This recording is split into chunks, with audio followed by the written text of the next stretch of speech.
शिवसेना आणि राष्ट्रवादी आमदार अपात्रता प्रकरणी 21 जानेवारीला पुढील सुनावणी सुप्रीम कोर्टामध्ये सकाळी 11:30 वाजता सुनावणी होणार। सुरुवातीला शिवसेना आणि नंतर राष्ट्रवादीबाबत सुनावणी घेण्यात येणार। पंतप्रधान मोदी दिल्ली स्फोटातील जखमींच्या भेटीला मोदींकडून एलएनजेपी रुग्णालयामध्ये जखमींची विचारपूस। दिल्ली स्फोट प्रकरणामध्ये मुझम्मिल आणि उमरने लाल किल्ल्याची रेकी केलेली होती। जानेवारीच्या पहिल्या आठवड्यामध्ये लाल किल्ल्याची रेकी केल्याची माहिती डॉक्टर मुझम्मिलच्या फोनच्या डंप डेटावरून माहिती समोर।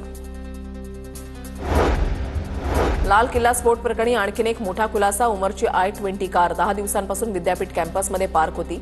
मुझम्मिलच्या कार शेजारी पार्क असलेली कार ही डॉक्टर शाहीनच्या नावावर नोंदणीकृत 29 ऑक्टोबर ते 10 नोव्हेंबर दरम्यान कार पार्क होती। अमेडी आणि पार्थ पवार यांना व्यवहाराची कल्पना होती। एफआयआरमध्ये नाव न दाखवणं हे वाचवण्याचे धंदे। पार्थ पवारांवर सुद्धा ताबडतोब एफआयआर दाखल झाला पाहिजे। जमीन घोटाळ्याप्रकरणी अंजली दमानी यांची मागणी।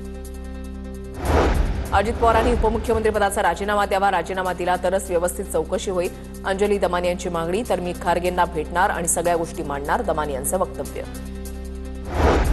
सरकारनं समिती नेमलेली असताना गुन्हा नोंदवायची घाई केली। पुणे जमीन गैरव्यवहार प्रकरणातील आरोपी शीतल तेजवानीची हायकोर्टात याचिका। याचिकेवर तातडीनं सुनावणी घेण्याची तेजवानीची मागणी। तर सत्र न्यायालयामध्ये अटकपूर्व जामीन अर्ज करा, हायकोर्टाच्या तेजवानीला सूचना। मुद्रांक शुल्क भरण्यासाठी अमेडिया कंपनीकडे फक्त 10 दिवस। जमीन घोटाळ्याबाबत अजूनही कंपनीकडून खुलासा नाही। कंपनीवर जप्तीची कारवाई होण्याची शक्यता। पुण्यामधील विशेष दिवाणी न्यायालयाचा धंगेकरांना दणका। समीर पाटलांच्या विरोधात केलेलं वक्तव्य धंगेकरांना भोवलं। अब्रू नुकसानीच्या दाव्यामध्ये समीर पाटलांवर धंगेकरांना बोलण्यास नकार।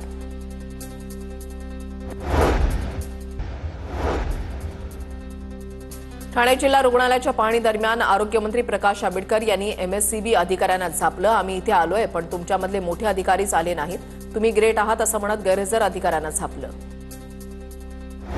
महाराष्ट्र दहशतवाद विरोधी पथकाची मुंब्रामध्ये छापेमारी। महाराष्ट्र ATS कडून मुंब्र्यातील 2 जणांची कसून चौकशी। मुंब्रा भागातील 4 घरांवर महाराष्ट्र ATSची छापेमारी। मुंब्र्यानंतर कुर्ल्यातही ATSची कारवाई। मुंब्र्यातून ताब्यात घेण्यात आलेल्या इब्राहिम आबादीचं कुर्ला कनेक्शन समोर। कुर्ल्यामध्ये इब्राहिमची पहिली पत्नी आणि 3 मुलं राहतात। ATS कडून चौकशी सुरू। राज्य शासनानं स्थापन केलेली त्रिभाषा धोरण समिती उद्या पुणे जिल्ह्याच्या दौऱ्यामध्ये शिक्षण तज्ज्ञ विचारवंत शिक्षकांचा समावेश असणार। नरेंद्र जाधव यांच्या अध्यक्षतेखाली समितीची स्थापना। शुक्रवार आणि शनिवारी मुंबईच्या घाटकोपर, कुर्ला, चेंबूर आणि माटुंगामध्ये पाणी पुरवठा बंद राहणार। जुन्या जलवाहिन्या बदलण्याच्या कामामुळे पाणी बंद राहणार। नागरिकांना पाणी जपून वापरण्याचं आवाहन।